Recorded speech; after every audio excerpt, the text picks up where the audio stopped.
ಮಾನ್ಯರೇ, ನಾನು ನಿಶಿಂಗಿ. ನಾವು 2 ದಿನಗಳಿಂದ ಧರ್ಮದ ಬಗ್ಗೆ ಮಾತನಾಡ್ತಾ ಇರ್ತೇವೆ.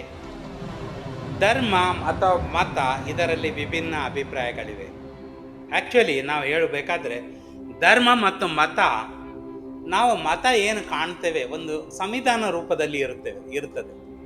ನಾವು ಬೈಬಲನ್ನು ತೆಗೆದುಕೊಂಡಾಗ ಅಂದಿನ ರಾಜ ಮಹಾರಾಜರುಗಳು ನಡೆದುಕೊಂಡ ರೀತಿ ಅಥವಾ ಅವರುಗಳಿಗೆ ಬರುತ್ತಿದ್ದ ಕಷ್ಟಗಳು ಮತ್ತು ನಾನು ದೇವರ ಸಹಾಯದಿಂದ ಹೇಗೆ ನಿವಾರಿಸಿಕೊಳ್ಳುತ್ತಿದ್ದರು, ಅಥವಾ ಪ್ರಾಫಿಟ್ಸ್ಗಳು ಅಥವಾ ಮಾನ್ಯರು ಋಷಿಮುನಿಗಳು ನೀಡುತ್ತಿದ್ದ ಕೆಲವೊಂದು ಸಲಹೆಗಳನ್ನು ಅವರು ಪಾಲಿಸುತ್ತಿದ್ದರು ಮತ್ತು ಅವುಗಳಿಂದ ಬಿಡುಗಡೆ ಹೊಂದುತ್ತಿದ್ದರು. ಇಂಥವುಗಳನ್ನು ಪುಸ್ತಕ ರೂಪದಲ್ಲಿ ಬರೆಯಲಾಗಿದೆ. ಈ ಧರ್ಮವನ್ನು ವಿವಿಧ ಗ್ರಂಥಗಳಲ್ಲಿ ನಾವು ಕಾಣ್ತಾ ಇದ್ದೇವೆ. ಆದರೆ ಧರ್ಮಗಳಲ್ಲಿ ಮುಖ್ಯವಾಗಿ ಏನಿರ್ತದೆ ಒಂದು ಸನಾತನ ಧರ್ಮ. ಈ ಧರ್ಮ ಏನಿದೆ, ಸನಾತನ ಧರ್ಮ ಎಂದರೆ, ಸನಾತನ ಅಂದರೆ ಯಾವಾಗ ಇದು ಸೃಷ್ಟಿ ಆಯಿತೋ ಅದರೊಟ್ಟಿಗೆ ಕೆಲವು ನಿಯಮಗಳು ನಮಗೆ ರೂಪಿಸಲ್ಪಟ್ಟವು.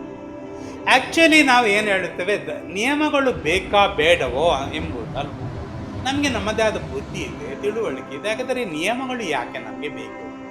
ನಾವು ಏನು ಹೇಳ್ತೇನೆ, ದೇವರು ಕೂಡ ಕಂಡೀಷನ್.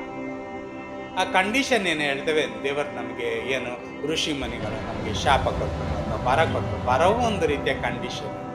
ಅಥವಾ ಒಂದು ಲೂಡೋದನ್ನು ಆಡುವಾಗ ನಮಗೆ ಕೆಲವು ಹಾವುಗಳು ಕೆಳಗೆ ತಳ್ಳಿದರೆ ಏಣಿ ಮೇಲಕ್ಕೆ ಕೊಂಡೋಗ್ತದೆ. ಈ ಶಾಪಗಳು ನಮಗೆ ಕೆಳಗೆ ತಳ್ಳಿಸಿದರೆ ನಮಗೇನಾಗ್ತದೆ, ಏಣಿ ಮೇಲಕ್ಕೆ ಕೊಂಡೋಗ್ತದೆ. ನಾವು ಒಳ್ಳೆಯ ಕೆಲಸ ಮಾಡಿದರೆ ಮೇಲಕ್ಕೆ ಹೋಗ್ತೇವೆ, ಕೆಟ್ಟ ಕೆಲಸದಲ್ಲಿ ನಮಗೆ ಕೆಳಗೆ ತಳ್ತದೆ. ಇದು ಪ್ರಕೃತಿಯ ನಿಯಮ.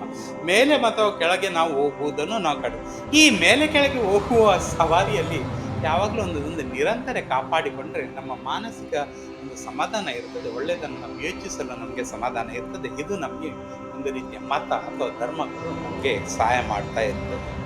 ಆ್ಯಕ್ಚುಲಿ ನಾವು ಏನು ಹೇಳ್ತೇವೆ, ಸನಾತನ ಧರ್ಮ ಏನಿದೆ, ಸನಾತನ ಧರ್ಮ ಏನೆಂದರೆ, ನಾವು ಇಲ್ಲಿಂದ ಬೇರೆ ಲೋಕಕ್ಕೆ ಹೋದಾಗ ಅಲ್ಲಿ ನಾವು ಹೇಗೆ ನಾವು ಅದನ್ನು ತಲುಪಬಹುದು ಮತ್ತು ಅಲ್ಲಿ ನಾವು ವಿವಿಧ ರೂಪವನ್ನು ದೇಹಧಾರಣೆ ಅಥವಾ ಕಾಮರೂಪಿ ನಾವು ಯಾವುದೇ ದೇವನು ಯಾವಾಗಲೂ ಪಡೆಯುವಂಥ ಶಕ್ತಿ ಈಗಲೂ ಇದೆ. ಕಾಯಕಲ್ಪದಂಥ ಸ್ಥಿತಿಯಲ್ಲಿ ನಾವು ಈಗಲೂ ಬೇಕಾದರೆ ಸಾವಿರಾರು ವರ್ಷ ಭಾಗಿಸುವಂಥ ದೇವವನ್ನು ಪಡೆದುಕೊಳ್ಬೋದು. ಅಂಥ ವಿಜ್ಞಾನ ನಮ್ಮಲ್ಲಿ ಯಾವತ್ತಿದೆ, ಸನಾತನದಲ್ಲಿ ಇದೆ. ಆದ್ದರಿಂದ ಕೆಲವು ಸನಾತನ ಧರ್ಮಗಳಲ್ಲಿ ಅನ್ಚೇಂಜಿಂಗ್ ಪ್ರಿನ್ಸಿಪಲ್ಸ್, ಯಾಕಂದರೆ ಕೆಲವು ಸನಾತನ ಧರ್ಮದಲ್ಲಿ ಯಾವತ್ತೂ ಬದಲಾಗುವಾಗದ ನಿಯಮಗಳು ಇರ್ತದೆ. ಈ ನಿಯಮಗಳು ಅಗತ್ಯವಿರುತ್ತದೆ. ಒಂದು ಮನೆಯಲ್ಲಿ ತಮ್ಮದೇ ಆದ ನಿಯಮ ಇರ್ತದೆ, ಒಂದು ಆಶ್ರಮಕ್ಕೆ ಹೋದಾಗ ತಮ್ಮದೇ ಆದ ಒಂದು ನಿಯಮಗಳು ಇರ್ತದೆ, ಶಾಲೆಯಲ್ಲಿ ಇನ್ನೊಂದು ನಿಯಮ ಇರ್ತದೆ, ಆಸ್ಪತ್ರೆಯಲ್ಲಿ ಇನ್ನೊಂದು ನಿಯಮ ಇರುತ್ತದೆ, ಅಥವಾ ನಾವು ಧ್ಯಾನ ಮಂದಿರದಲ್ಲಿ ಅಲ್ಲಿ ಒಂದು ಮೌನವಾಗಿ ನಿಯಮವಿರುತ್ತದೆ, ಅಥವಾ ಬೇರೆ ಬೇರೆ ಕಡೆಗಳಲ್ಲಿ ಬೇರೆ ಬೇರೆ ನಿಯಮಗಳನ್ನು ಪಾಲಿಸಲಾಗ್ತದೆ. ಅದೇ ರೀತಿ ಅಟೈರ್ಸ್, ಅಥವಾ ನಾವು ಯಾವುದಾದ್ರು ವಸ್ತ್ರವನ್ನು ಧರಿಸುವಾಗ ನಾನು ಪ್ಯಾಂಟ್ ಅಥವಾ ಶರ್ಟಲ್ಲಿ ಸ್ವಿಮ್ಮಿಂಗ್ ಪೂಲಲ್ಲಿ ಸ್ನಾನ ಮಾಡಲಿಕ್ಕೆ ಆಗೋದಿಲ್ಲ ಅಲ್ವಾ, ಅಲ್ಲಿ ಅದರದೇ ಆದ ವಸ್ತ್ರಗಳಿರ್ತದೆ. ಈ ನಿಯಮಗಳು it makes us to comfort, ಒಂದು ರೀತಿಯ ಒಳ್ಳೆ ಥರ ಜೀವನ ಮಾಡಲಿಕ್ಕೆ ಸಾಧ್ಯವಾಗ್ತದೆ. ಇದನ್ನು ನಾವು ಸನಾತನ ಧರ್ಮವನ್ನು ಹೇಗೆ ನೋಡ್ಬೋದು ನೋಡಿ. ಹಾಗೆ ವರ್ಣಾಶ್ರಮ ಧರ್ಮಗಳು ಎಂಬಿದೆ. ಇದು ನಮಗೆ ನಮ್ಮ ಜೀವನದಲ್ಲಿ ವರ್ಣಗಳು ಆಶ್ರಮಗಳು ಬರ್ತವೆ ಅಲ್ವಾ. ಅದಂದರೆ ಅದು ನಮ್ಮ ಸ್ಪೆಸಿಫಿಕ್ ಸ್ಟೇಜಸ್ ಆಫ್ ಲೈಫ್, ನಮ್ಮ ಜೀವನದ ಉದ್ದಕ್ಕೂ ಈ ನಮ್ಮ ವರ್ಣಾಶ್ರಮಗಳು ಬರ್ತದೆ. ಅದರ ನಂತರ ಬರೋದು ನಮ್ಮ ಓನ್ ಪ್ರಿನ್ಸಿಪಲ್, ನನ್ನ ಒಂದು ಸ್ವಧರ್ಮ ಎಂಬುದು ಇರ್ತದೆ. ಈ ಸ್ವಧರ್ಮ ಆ್ಯಕ್ಚುಲಿ ನಾನು ಯಾವುದೋ ಒಂದು ಮೊನೊಥೈಸಮ್ನಲ್ಲಿ ಹುಟ್ಟಿರ್ಬೋದು, ಅಥವಾ ಒಂದು ಏಕದೇವತಾ ಉಪಾಸನೆಯನ್ನು ಹೊಂದಿರ್ಬೋದು, ಮತ್ತು ನಾನು ಬಹುದೇವತಾ ಉಪಾಸನೆಗೆ ಹೋಗಿರ್ಬೋದು. ಯಾಕೆಂದರೆ ಏಕದೇವತಾ ಉಪಾಸನೆಯಲ್ಲಿ ನಾನು ಪಡೆದುಕೊಳ್ಳೋದು ತುಂಬ ಕಡಿಮೆ ಆಗಿರ್ತದೆ. ಬಹುದೇವತಾ ಉಪಾಸನೆಯಲ್ಲಿ ನನಗೆ ಲಿಬರ್ಟಿ ಇರ್ತದೆ. ಇಲ್ಲಿ ನಾನು ಹೇಳಿದಾದರೆ ಒಂದು ಹಸು, ದನವೂ ಕೂಡ ಒಂದು ದೇವತೆಯಾಗಿ ಪರಿಣಮಿಸುತ್ತೆ. It is easy for us to, ಯಾಕೆಂದರೆ ಕೆಲವೊಮ್ಮೆ ನಾವು ಒಂದು ಯಾವುದನ್ನು ದೇವತೆಯನ್ನು ಪರಿಗಣಿಸುವಾಗ ಅದಕ್ಕೆ ಅದರದೇ ಆದ ಜವಾಬ್ದಾರಿ ಇರ್ತದೆ ಅಲ್ವಾ. ನಾನು ಒಮ್ಮೆ ಜಿಮ್ ಟ್ರೈನರ್ ಹತ್ರ ಹೋದೆ. ಅವನು ಸಹ 7ನೇ ತರಗತಿ, ನಾನು ಇದು ಮಾಡೋ. ಆದರೆ ವೆನ್ ಐ ಗೋಟಿ ನಾನು ಅವನು ಗುರು ಎಂದು ಪಾಲಿಸುವಾಗ ಅವನು ತನ್ನ ಎಲ್ಲ ಶಕ್ತಿಯನ್ನು ಮಾಡಿಸಿ ನನಗೆ ಒಂದು ರೀತಿಯ ಒಂದೇ ಎಲ್ಲವನ್ನ ಟ್ರೈನ್ ಮಾಡೋ ಅವನ ಹೊಣೆಗಾರಿಕೆ ಇರ್ತದೆ ಅಲ್ವಾ. ಅಲ್ಲಿ ನಾವು ಎಜುಕೇಷನ್ ಲೆವೆಲ್ ಇರೋದಿಲ್ಲ. ಆಶೀರ್ವಾದ ತೆಗೆದುಕೊಳ್ಳುವಾಗ ಆ ಗುರುವಿನ ಆಶೀರ್ವಾದನೂ ನಾವು ತೆಗೆದುಕೊಳ್ಬೇಕಿರ್ತದೆ. ಯಾಕೆಂದರೆ ಆಶೀರ್ವಾದದಿಂದಲೇ ಮುಂದುವರಿಯಬೇಕಾಗ್ತದೆ. ಆದರೆ ನಾನು ಒಂದು ವೃತ್ತಿಯನ್ನು ತೆಗೆದುಕೊಂಡೆ, ಇಂಜಿನಿಯರಿಂಗ್ ಅಥವಾ ಮೆಡಿಕಲ್, ಅಲ್ಲಿ ನನ್ನದೇ ಆದ ಒಂದು ಸ್ವಧರ್ಮ ಇರುತ್ತದೆ ಅಲ್ವಾ. ವ್ಯಾಪಾರ ತೆಗೆದುಕೊಂಡೆ, ಅಲ್ಲಿ ವ್ಯಾಪಾರವೇ ಧರ್ಮವಾಗ್ತದೆ ಅಲ್ವಾ.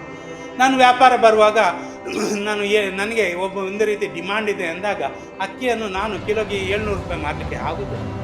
ಯಾಕಂದರೆ ಧರ್ಮ ವ್ಯಾಪಾರವೇ ಧರ್ಮ. ಈ ಅಕ್ಕಿಯ ಬೆಲೆ 70 ರೂಪಾಯಿ, ಇವತ್ತು ಏನು ಸ್ಟೋರಲ್ಲಿ ಇಲ್ಲ, ಇದ್ದದ್ದು ಖಾಲಿ ಆಯ್ತು ಅಂತ ಹೇಳ್ಬೋದು ಹೊರತು ಇನ್ನು ನನಗೆ ಈಗ ಎಷ್ಟು ಬೇಕಾದರೂ ತೆಗೆದುಕೊಳ್ತಾನೆ ಅಂತೇಳಿ ನಾನು ಹೆಚ್ಚಿಗೆ ಹಣ ತೆಗೆದುಕೊಳ್ಳಿಕ್ಕೆ ಆಗೋದಿಲ್ಲ. ಅಲ್ಲಿ ಒಂದು ಧರ್ಮ ಇರ್ತದೆ, ಅದೊಂದು ಸ್ವಧರ್ಮ ಎಂಬುದು ಇರ್ತದೆ. ಒಂದೊಂದು ಡಾಕ್ಟರ್ ಹತ್ರ ಹೇಳುವಾಗ ಡಾಕ್ಟ್ರಿಗೆ ಹೇಳ್ತಾರೆ, ಅವರಿಗೊಂದು ಓತ್ ಇರ್ತದೆ, ಶಪಥ ಇರ್ತದೆ ಹಿಪ್ಪೋಕ್ರೇಟನ್ನು ನಾನು, ಯಾಕಂದರೆ ಅದೊಂದು ಧರ್ಮವಾಗಿರ್ತದೆ. ಒಂದು ಸಿನಿಮಾದಲ್ಲಿ ನೋಡ್ತೀವಿ, ಒಂದು ಹೆಂಗಸು ಬರ್ತಾರೆ, ನನಗೆ ಲೇಡೀಸ್ ಡಾಕ್ಟರ್ ಬರ್ತಾರೆ, ಡಾಕ್ಟರ್ಸ್ ಅಲ್ಲಿ ಲೇಡೀಸ್ ಬಿಟ್ಟು ಅಲ್ಲಿ ಇದು ನೋಡಲಿಕ್ಕೆ ಆಗೋದಿಲ್ಲ ಅಲ್ವಾ. ಅದೇ ರೀತಿ ಅವರದ್ದೇ ಡಾಕ್ಟರ್ ಅಥವಾ ವೈದ್ಯರಿಗೆ ಅವರದ್ದೇ ಆದ ಧರ್ಮ ಇರ್ತದೆ, ಒಂದು ಆಪತ್ ಧರ್ಮ ಅಂತ ಇರ್ತದೆ ಅಲ್ವಾ. ಆಪತ್ಕಾಲದಲ್ಲಿ ಏನಾಯಿತು, ಒಬ್ಬ ನೆರವನೆ ಸಾಯುವ ಸ್ಥಿತಿ ಬಂತು, ನಾನು ಬೇಗ ಮಲಗಲಿಕ್ಕೆ ಆಗ್ತದೆ, ಒಂದು ಆಪತ್ಕಾಲಕ್ಕೆ ಅವನು ಸಹಾಯ ಮಾಡಬೇಕಾಗ್ತದೆ. ಯಾವುದೋ ಒಬ್ಬ ತಿಥಿ ತಿಳಿಯದೆ ಬಂದವನು, ಅವನಿಗೆ ಸ್ವಲ್ಪ ಊಟ ಕೊಡೋದು.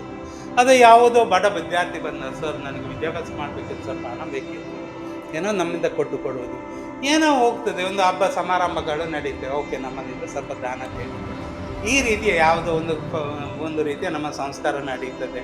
ಆ ಒಂದು ರೀತಿ ಅದಕ್ಕೊಂದು ಸ್ವಲ್ಪ ಅನ್ನದಾನ ಏನಾದರೂ ಬಂತು, ನನಗೊಂದು ಹೇಳ್ತಾನೆ, ವಾರದ ಒಂದು ಗಂಟೆ ನನಗೆ ಮ್ಯಾಥ್ಸನ್ನು ಕಲಿಸ್ತಾರೆ ಅವರು, ಓಕೆ ನಾವು ಒಂದು ಗಂಟೆ ಸಿನಿಮಾ ಮಾಡಿಬಿಟ್ಟು ಅವರಿಗೆ ಮಕ್ಕಳಿಗೆ ಕಲಿಸೋದು. ಈ ರೀತಿ ಏನಾದರೂ ಇರುತ್ತೆ ಮಕ್ಕಳಿಗೆ, ಅಥವಾ ನನಗೆ ಆಪತ್ ಧರ್ಮ ಅಂತ ಹೇಳ್ತೇವೆ.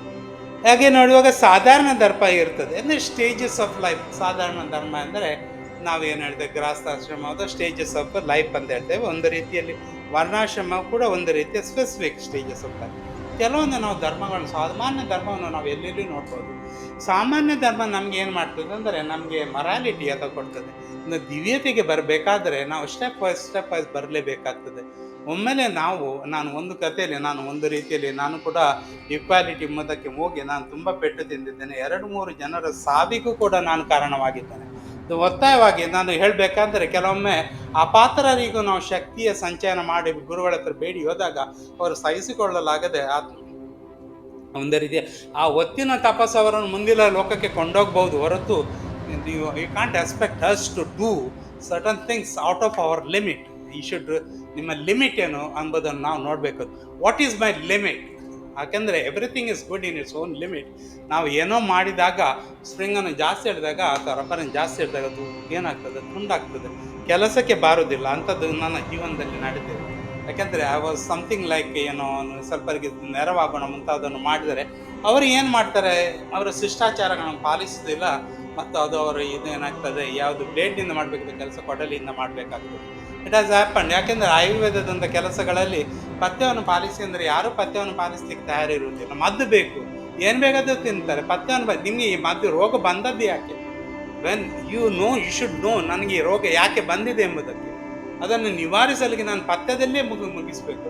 ಆವಾಗ ಸ್ವಲ್ಪ ಮಟ್ಟಿನ ಮದ್ದು ಆಕ್ಟ್ಸ್ ಆಸ್ ದ ಕೆಟಾಲಿಸ್ಟ್.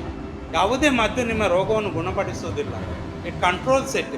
ಈ ರೀತಿಯ ವಿಧಾನಗಳನ್ನು ನೀವು ತಿಳಿದುಕೊಂಡಾಗಲಷ್ಟೇ ನಿಮಗೆ ನಿಮ್ಮ ಧರ್ಮ ನಿಮಗೆ ಹೇಗೆ ಕೆಲಸಕ್ಕೆ ಬರ್ತದೆ. ಒಂದು ಸಿಸ್ಟಮ್, ಒಂದು rules. It's not only rules, many other things are there. ಮತ್ತು ನಾನು ಮುಂದಿನ ಕೆಲವು ನಿಮಗೆ ನಾನು ಏನು ಹೇಳ್ತೇನೆ ಕ್ಲಾಸ್ಗಳಲ್ಲಿ ನಾನು ಒಂದೊಂದಾಗಿ ತೆಗೆದುಕೊಳ್ತಾ ಹೋಗ್ತಾ ಇದ್ದೇನೆ. ಎರಡನೇಯಾಗಿ ನಾವು ಯುಗ ಧರ್ಮ ಅಂತ ಹೇಳ್ತೇವೆ. ಒಂದೊಂದು ಯುಗಕ್ಕೆ ತನ್ನದೇ ಆದ ನಿಯಮಗಳಿವೆ. ರಾವಣನನ್ನು ಕೊಲ್ಲುವಾಗ ರಾಮ ತನ್ನ ದೈವಿಕ ಶಕ್ತಿಯನ್ನು ಉಪಯೋಗಿಸಲು ಸಾಧ್ಯವಿಲ್ಲ. ಆ ಯುಗದ ಧರ್ಮವೇ ಆಗಿತ್ತು. ಯಾಕೆಂದರೆ ರಾವಣ ಕೇಳಿದ ವರವೇ ಅಂತ ಇತ್ತು, ನಾನು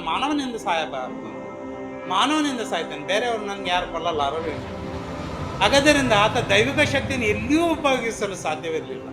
ಒಂದು ರೀತಿಯ ನಿರಂತರವಾದ ಕಷ್ಟಕರವಾದ ಸ್ಥಿತಿ. ಅಲ್ಲಿ ದೈವಿಕ ಸ್ಥಿತಿಯನ್ನು ತೆಗೆದುಕೊಳ್ಳದೆ ಆ ದೈವಿಕ ಶಕ್ತಿಯಿಂದ ಪೂರ್ಣಗೊಳ್ಳಬೇಕಂದ್ರೆ ಅಷ್ಟು ಬಲಶಾಲಿಯಾದ ರಾವಣನ ಎದುರಿಸುವುದು ತುಂಬ ಕಷ್ಟಕರವಾಗಿತ್ತು.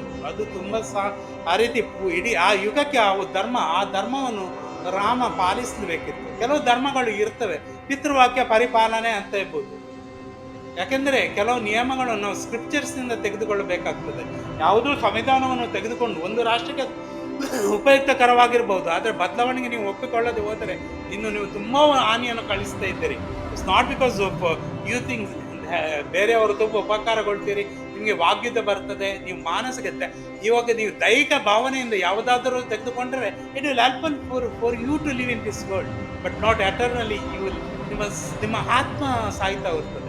ಅದಕ್ಕೆ ಜೀಸಸ್ ಹೇಳ್ತೇನೆ, ಎಲ್ಲವನ್ನು ಪಡೆದು ಆತ್ಮವನ್ನು ಹೋಗಲಾಡಿಸುವುದಕ್ಕಿಂತ ಒಂದು ದೊಡ್ಡ ಬಂಡೆಗಳನ್ನು ಕುತ್ತಿಗೆಗೆ ತೆಗೆದುಕೊಂಡು ಸಮುದ್ರಕ್ಕೆ ಹಾರಿಯಂತೆ.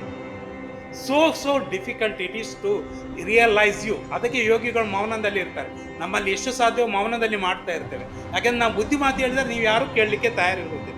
ಈ ಯುಗ ಧರ್ಮಗಳು ವಿವಿಧ ಯುಗಗಳಲ್ಲಿ ವಿವಿಧ ಧರ್ಮಗಳನ್ನು ತೆಗೆದುಕೊಳ್ಬೇಕಾಗ್ತದೆ.